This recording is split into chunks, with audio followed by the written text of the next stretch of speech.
Hello and welcome to the Deep Dive. Great to be here. Today, we're plunging headfirst into something that's, well, really stirring things up in the tech world. Oh. Vibe coding. Yeah, it's definitely a term generating a lot of buzz and maybe some confusion, too. Exactly. We've dug into some fascinating sources, bits from a vibe coding AI podcast, discussions on Hacker News, insights from some really key figures. Right. People like Andrej Karpathy, Kent Beck, Simon Willison. Andrew Ng, too. So our mission today is to sort of unwrap this whole idea of AI-driven software development. We want to understand the different angles, the perspectives shaping it. And figure out what it all actually means for people building software or even just using it day to day. Okay, let's get into it. So first off, what is vibe coding? Where did this term even come from? Well, the term itself was really popularized, maybe even coined in this context, by Andrej Karpathy. He's a big name in AI, obviously. This was around early 2025. And what's the core idea he's putting forward? The fundamental concept is about using these really powerful AI models, your ChatGPTs, Claudes, Geminis, to generate code. But not just snippets. We're talking potentially significant chunks, maybe even whole applications. Based on? Yeah. What? Just talking to it? Pretty much, based on natural language descriptions. Mm-hmm. So instead of a developer meticulously writing out every line of Python or JavaScript or whatever, they describe the intent. They say what they want the software to do, in plain English, more or less. So it's shifting from specifying the how in code to describing the what in conversation. Precisely. And Karpathy himself had this really vivid quote about it. He said, "It's not really coding. I just see things, say things, run things, and copy-paste things, and it mostly works." See things, say things. Yeah. That really captures the vibe, doesn't it? It sounds very fluid, almost casual. It does. It implies this conversational back and forth. You express an idea, maybe even with your voice. The AI translates it into code. You run it, see if it works, maybe tweak your description. Okay, but if the AI is doing the heavy lifting of translation, the actual coding part, what skills does that leave for the developer? Does the job just disappear? Well, that's the million-dollar question, isn't it? But the thinking is the skills shift. If you're not spending all your time battling syntax errors or looking up library functions, Right. your focus moves kind of up the stack. Skills like really good prompt engineering become critical. How do you ask the AI the right question? How do you give it the right context? Okay, so asking better questions. What else? Critically evaluating the output. That's huge. AI output validation. Is the code the AI spat out actually correct? Does it do what you asked? Is it efficient? Is it secure? That sounds like a big one. Security. Definitely. And then there's systems thinking, understanding how this AI-generated piece fits into the larger puzzle, the whole application or system. Even if you didn't write every line, you need to grasp the architecture, how things interact. So less focus on the micro details of syntax, more on the macro level, the intent, the structure, the verification. Exactly. It's a different kind of cognitive load, perhaps. Okay, that paints the picture. But, reading through the sources, it feels like there's a really crucial distinction people are making. There's this vibe coding you just described, and then there's using AI more like a tool, an assistant. Yes, absolutely. And Simon Willison is probably the most forceful voice drawing this line. He seems pretty adamant. I think he said something like, "It's a hill I am willing to die on." That's the one. He makes it very clear. His point is, if an LLM wrote every line of your code, but you've reviewed, tested, and understood it all, that's not vibe coding. That's using an LM as a typing assistant. Okay, so just using AI to generate code faster, maybe boilerplate stuff, or even complex logic, but you still understand it, you test it thoroughly, that's just smart assistance. In Willison's view, yes. That's augmenting your process. You're still the one fully responsible, fully understanding the code. The AI is like a super-powered autocomplete or pair programmer. So what does he consider true vibe coding then? The kind he seems wary of. True vibe coding, or at least the flavor that sparks the most debate, is closer to that Karpathy quote, the see things, say things, run things, copy-paste things part. Yeah. It implies accepting the AI's output without necessarily doing that deep line-by-line review, without fully grasping every nuance of the generated code. Like that example Karpathy gave. Giving a voice command like, decrease the padding on the sidebar by half. Right. And then just hitting accept all on whatever the AI suggests without meticulously checking the CSS changes. Exactly that. You're trusting the vibe, trusting that the AI understood your intent and implemented it correctly without verifying the specifics yourself. And that's where the tension comes in, isn't it? Because the promise is incredible speed. Oh, immense. The sources throw around some wild numbers, potential speedups from, 10x. Which is already huge. All the way up to maybe a staggering 100x increase in how fast code can be produced. 100 times faster. It sounds almost unbelievable. Well, presumably by skipping that meticulous human review and iteration cycle, by letting the AI handle vast swaths of implementation based on high-level instructions. Wow, that sounds risky. That's the core conflict right there. That potential for blinding speed is often directly tied to this idea of accepting code without fully understanding it. And that just flies in the face of decades of software engineering best practice, doesn't it? Yeah, everything about quality, security, maintainability. It all seems to rely on deep understanding and careful review. Exactly.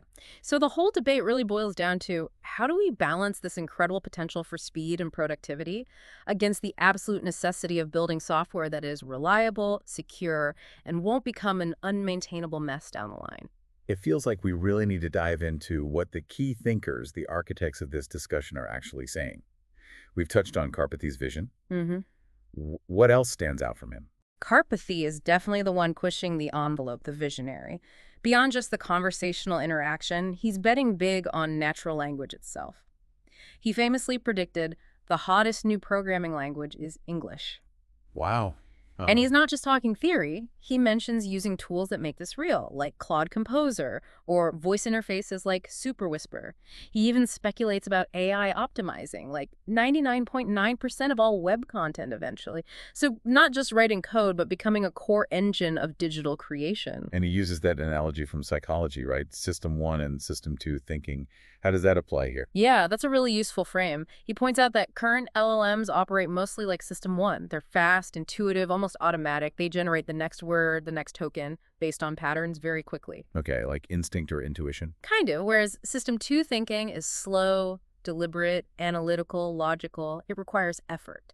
Checking your work, reasoning step by step.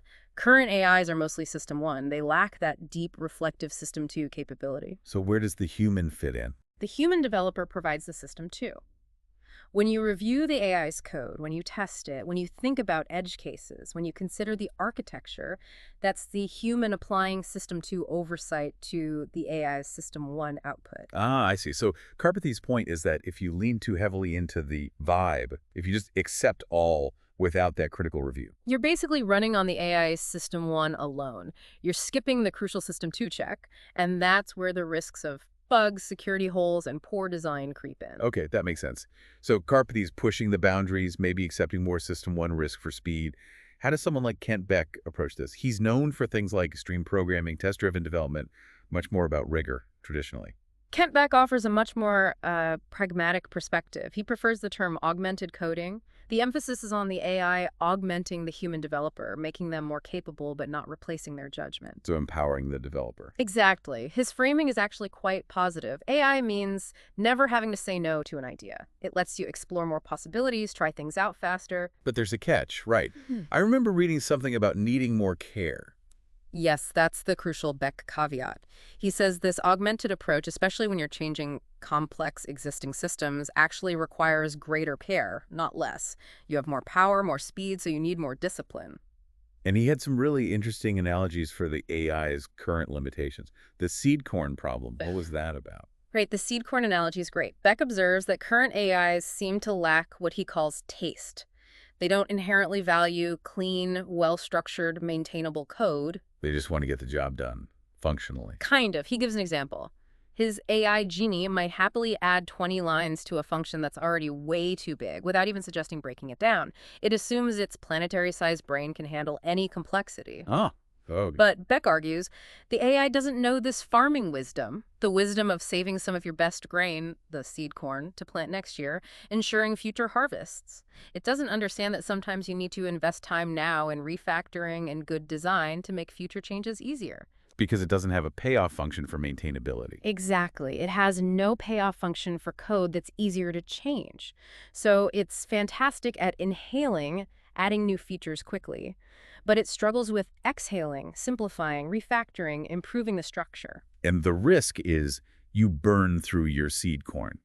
You sacrifice the long-term health of the code base for short-term gains. Precisely. You end up with a mountain of technical debt because the AI, operating mainly on System 1, lacks the foresight, the System 2 judgment, to prioritize code quality and future changeability. That's a really powerful critique. So his principles are designed to counteract that. Things like constrained context. Exactly. His principles are very practical guardrails.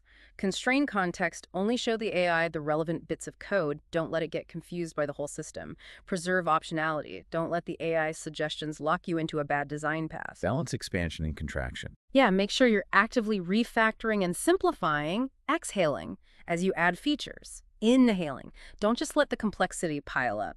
And the most important one, maintain human judgment. The human is still the architect, the ultimate decision maker on quality and design.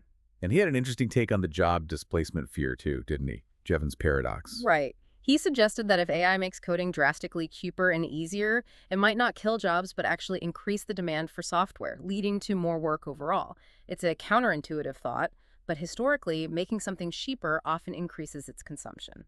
Fascinating. Okay, so Beck is about pragmatic augmentation with care. Let's swing back to Simon Willison. We know he draws that hard line, but what's his core prescription? He seems laser-focused on verification. Laser-focused is the right term. Willison is the champion of rigor in this whole discussion. For him, that distinction between vibe coding, which he sees as potentially reckless, and AI assistance, which he embraces, is non-negotiable, his hill to die on. And the key difference is rigorous review and, crucially, testing. If you're using AI assistance properly, you are reviewing, understanding, and testing everything the AI produces. testing is the bedrock for him. Absolutely. He calls comprehensive automated tests the essential way to massively de-risk using these powerful but sometimes flaky LLMs. If the AI generates something buggy, insecure, or just plain weird, your test suite should catch it before it causes harm. That makes sense. And he pointed out that the AI can help with the tests too. Yes, that's a key part of the equation. You can use the LLM to help write the tests themselves, which can actually make comprehensive testing easier to achieve. It creates a virtuous cycle, hopefully. So how does this change the developer's day-to-day work, in his view? It shifts the emphasis. He quotes someone saying, "It's more fun to write code than to read code." But with AI assistance, reading, reviewing, and verifying, the AI's output becomes most of the job. So less typing, more critical analysis. Potentially, yes. And he has this great analogy. Debugging AI-generated code feels a lot like trying to understand a complex legacy code base you've just inherited. You're reverse engineering the logic, trying to figure out why it was built this way. Except the why came from a probabilistic model, not another human's reasoning. Exactly. Right. A non-human System 1 process, which can lead to some very deeply inhuman kinds of errors or ways of doing things, as he puts it. They can hallucinate, make up libraries that don't exist, things like that. That sounds challenging. Does he offer practical tips for dealing with this? Very much so. His advice is super grounded. First, set reasonable expectations. Don't think of the AI as magic. See it as fancy autocomplete, or maybe an overconfident pair programming assistant that needs constant supervision. Manage expectations. Be aware of its limitations, like training data cutoffs it won't know about libraries released after it was trained. Remember, context is king. The better the context you provide in your prompt, the better the output you'll get. And for code that's actually going into production. Be authoritarian, he says. Tell the AI exactly what you want, step by step. Leave no room for ambiguity or interpretation if reliability is paramount. And the absolute golden rule, repeated constantly, you have to test what it writes. It sounds like he's quite cautious then. But does he still see value? Oh, absolutely. Despite the strong warnings about rigor for production code, he calls AI tools a gift from heaven for rapid prototyping. He claims he can now vibe code a prototype in single-digit minutes. Wow, okay, so great for exploring ideas quickly, but needs heavy guarding for real systems. That seems to be his core message. Speed for exploration, extreme diligence for production. Right. Now let's bring in Andrew Ng, His perspective seems more foundational, coming from the broader world of AI and machine learning itself. How does his work connect here? Andrew Ng provides really crucial context, especially around the data that powers these models. He's been a huge proponent of data-centric AI. What does that mean exactly? It means focusing on improving the quality of the data used to train AI models, rather than just constantly tweaking the model architecture. He argues for developing systematic engineering practices for improving data. And how does that apply to code-generating AI? It's fundamental. The quality, the correctness, the security of the code an LLM generates is directly linked to the quality of the code it was trained on. If the training data is full of bugs, security vulnerabilities, or just bad coding patterns. The AI is likely to reproduce them. Garbage in, garbage out. Exactly. So ND's emphasis on high-quality data highlights the need for meticulous curation and cleaning of the massive code datasets used to train these models. Better training data should lead to better, more reliable AI-generated code. That makes a lot of sense. Yeah. And what's his view on whether developers still need traditional coding skills? He's actually a strong advocate for keeping those skills. He views coding as the deepest form of human-to-machine communication. Learning to code, he argues, builds critical thinking, logical reasoning, and problem-solving abilities that are essential for partnering effectively with AI. So it's not about AI replacing coders, but enabling a partnership. That seems to be his perspective. The skills you learn coding help you understand what the AI is doing, formulate better prompts, evaluate the output more effectively, and debug it when it goes wrong. He also stresses the need for broader AI literacy everywhere. Understanding the capabilities and limits of AI is becoming crucial for everyone, including those working with AI-generated code. Okay, so we have Karpathy pushing the visionary speed, Beck emphasizing care and augmenting the human, Willison demanding rigorous testing, and Ng grounding it all in data quality and fundamental skills. It really reinforces this isn't just one thing. It's a spectrum. Definitely. And that leads nicely into this idea of a vibe coding spectrum, which some folks, like an article from zencoder.ai, have tried to map out. It suggests different ways developers might engage with these tools. A spectrum of engagement. What are the main types they identified? They proposed a few archetypes. First, you have the traditional engineers. These are folks with deep technical knowledge, maybe currently low reliance on AI tools. They're the experts, focused on robustness, maintainability. They might use AI for specific tasks, but they remain the final arbiters of quality. The established experts, basically. Right. Then, maybe the group seen as potentially dominant in the future, the augmented engineers. Okay, who are they? High technical knowledge and high AI dependency. These are developers who really embrace the tools, become expert prompters, but also have the deep traditional skills to critically evaluate the AI's output, integrate it properly, test it rigorously. They blend the best of both worlds, speed and rigor. That sounds like the sweet spot, maybe. What about people just starting out? Those are the emerging developers, lower technical knowledge, maybe initially lower AI use too. They might use AI more as a learning accelerator, helping them grasp concepts faster, perhaps. The risk here, though, is gaining only superficial knowledge if they rely too heavily on the AI without building foundational understanding. Right, the 70% problem we might get to later. And the last type. The domain creators. These individuals might have lower traditional coding skills, but high AI dependency. Their strength isn't writing code, but deeply understanding a specific domain, finance, biology, art, whatever, and being able to articulate problems and desired outcomes really clearly to the AI. So they rely on the AI for almost all the implementation. Potentially, yes. They can be incredibly fast for getting initial ideas or prototypes built, especially within their domain, but they might struggle with more complex requirements, deep debugging, security hardening, because they lack that underlying technical foundation. This spectrum really highlights how AI isn't just about wiping out jobs, but maybe radically reshaping roles. You mentioned developers moving up the stack. Exactly. That idea came up in the context of Salesforce, for example. As AI handles more of the routine, lower-level coding tasks, it frees up human developers to focus on higher-level concerns. Things like system architecture, designing APIs, strategic planning, understanding complex business requirements, ensuring scalability and security at a macro level. Like the example of Maham Hassan at Salesforce. Right. She mentioned shifting her focus more towards that strategic architecture role because AI tools could handle some of the component analysis and ensure things scaled, letting her concentrate on the bigger picture and innovation.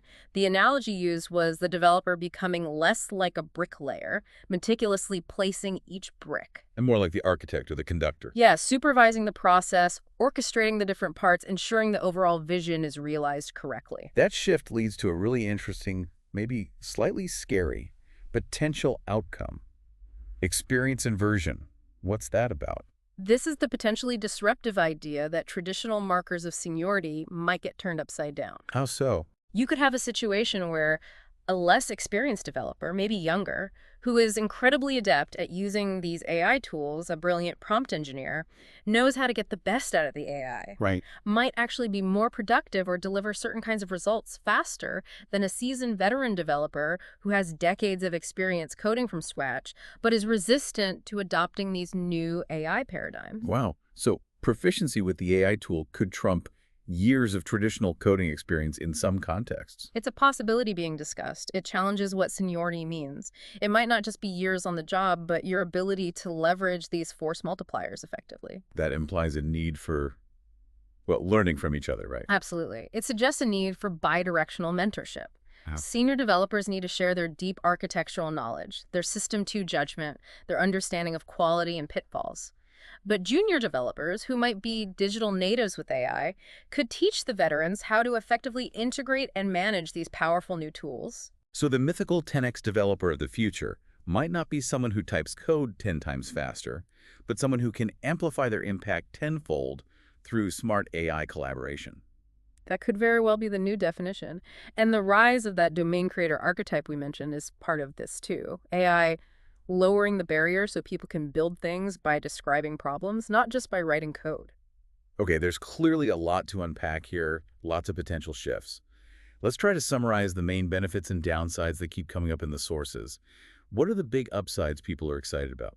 Well, the biggest one is probably democratization, lowering the barrier to entry, making it possible for more people, maybe non-traditional developers, to create software. And speed, obviously. Huge speed increases. We mentioned the 10x to 100x claims, Y Combinator startups reporting significant acceleration. That story about Atlavalsio building an AI-generated game hitting, reportedly, $1 million ARR in 17 days.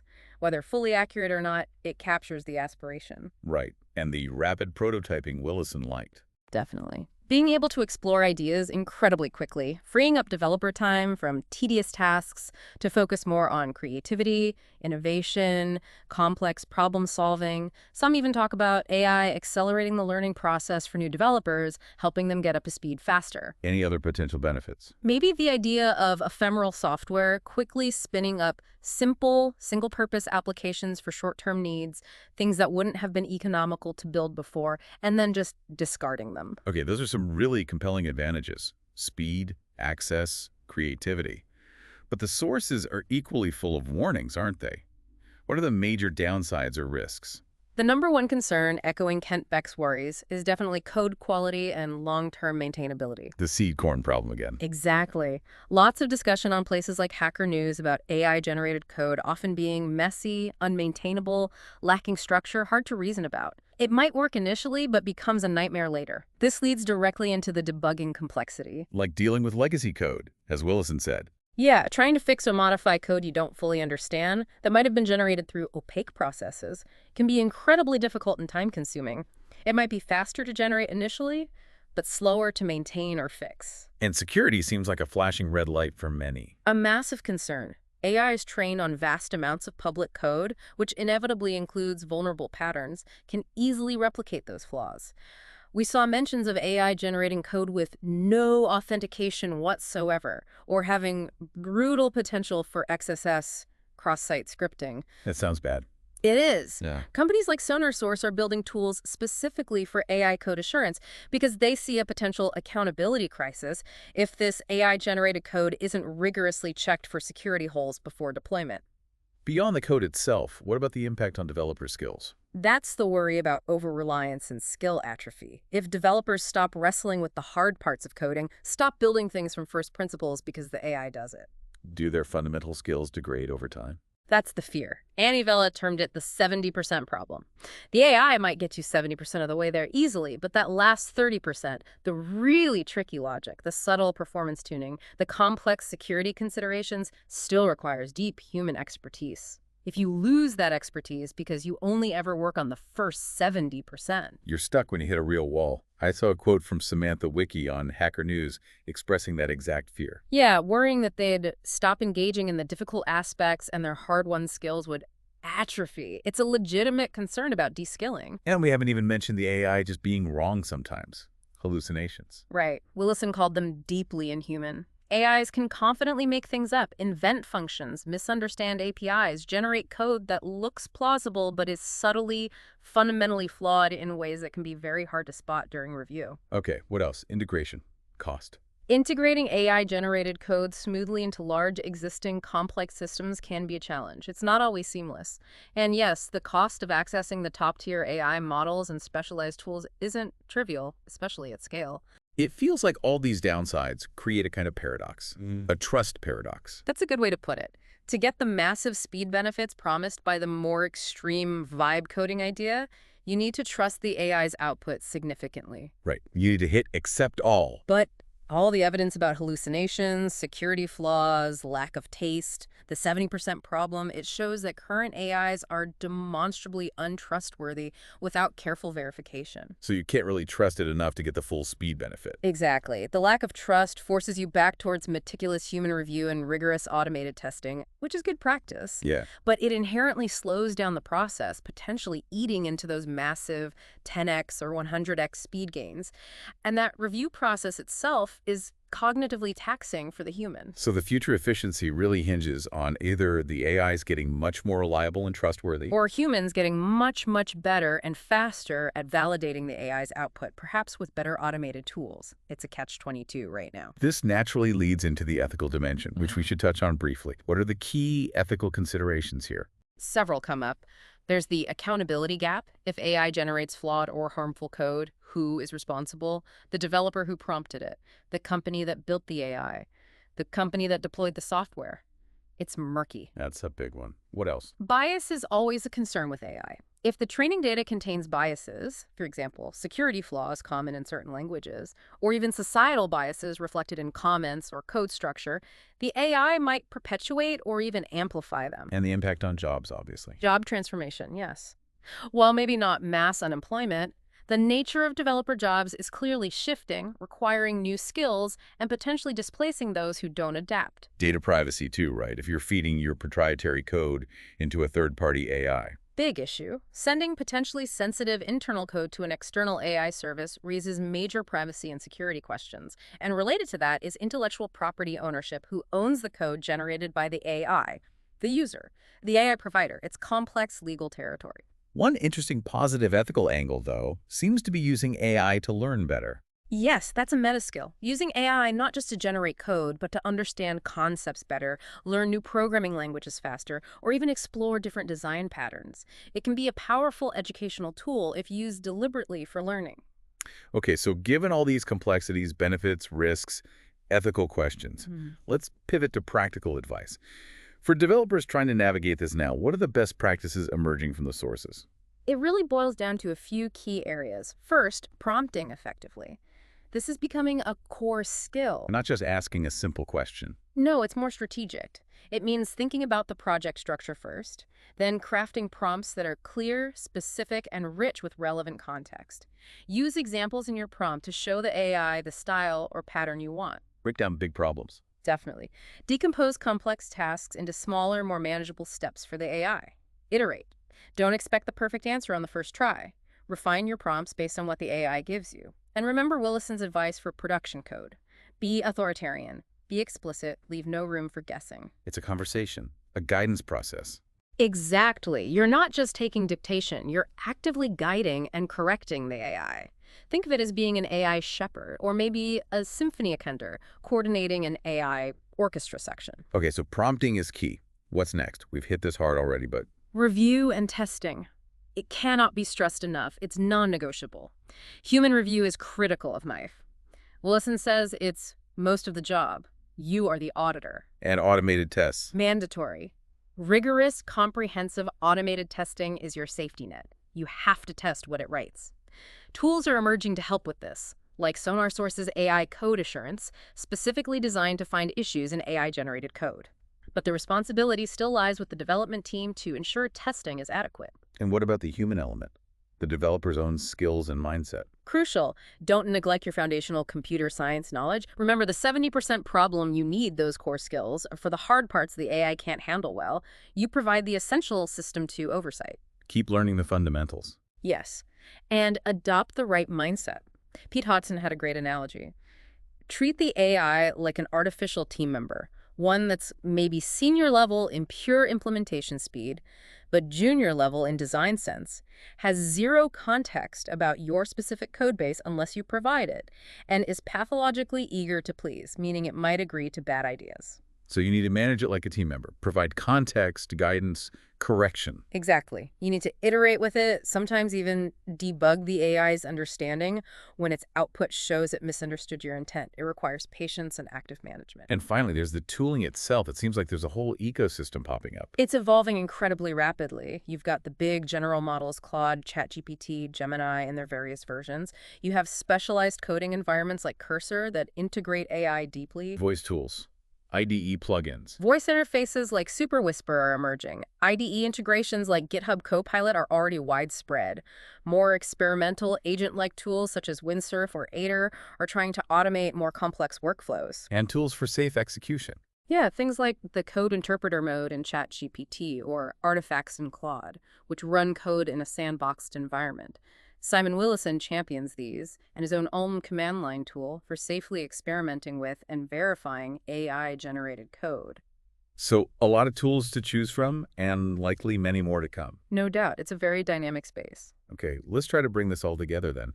We started with vibe coding. Is that specific concept, the sort of casual, low-review approach, the future?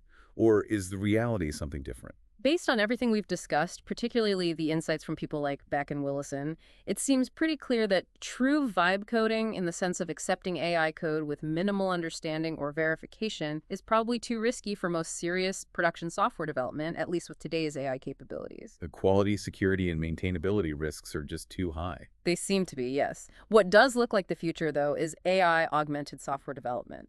It's an evolution of how we build things, creating a powerful partnership between human developers and AI tools. I like that Salesforce quote you mentioned earlier. AI sets the rhythm, the developer fine-tunes the melody. That captures it really well. Success isn't about blindly following the AI. It's about skillful collaboration. It means developers need to embrace continuous learning, double down on those core CS fundamentals and critical thinking skills. Master the new craft of prompting and AI interaction. Exactly. And crucially, always apply that human judgment, that system 2 oversight, especially around testing, security, maintainability, and overall architectural coherence. So it's not just about coding faster. It's about working smarter, more strategically, with a new kind of incredibly powerful, yet sometimes flawed, partner. Precisely. It also means developing that broader AI literacy across the board, understanding what these tools can and cannot do, what their limitations are, and what the ethical implications might be. It's a shift for everyone involved in creating and using technology. And thinking about roles, it really could accelerate specialization, couldn't it? Maybe more focus on AI interaction specialists, AI auditors, or people focusing purely on the most complex, novel problems that AI can't touch yet. That seems plausible. The traditional full-stack developer role might continue to evolve, perhaps fragmenting into areas requiring deep human insight, novel algorithm design, ethical oversight, user experience intuition, or even building and refining the next generation of these AI models themselves.